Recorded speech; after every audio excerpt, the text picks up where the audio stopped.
Seorang ibu berusia 30 tahun telah ditemukan maut tergantung selepas membunuh anak perempuannya yang berusia baru 4 tahun. Dan yang paling menghancurkan bagi aku, dia cuba membunuh anak sulungnya yang berusia 7 tahun.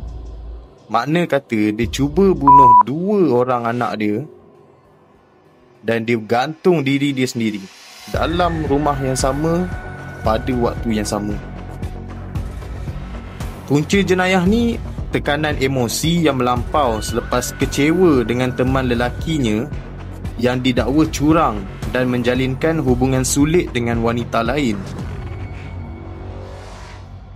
Dia meninggalkan sebuah nota yang mana nota tersebut menyatakan anak-anaknya tidak boleh tinggal dengan sesiapa dan sebab itu dia terpaksa bawa mereka bersama.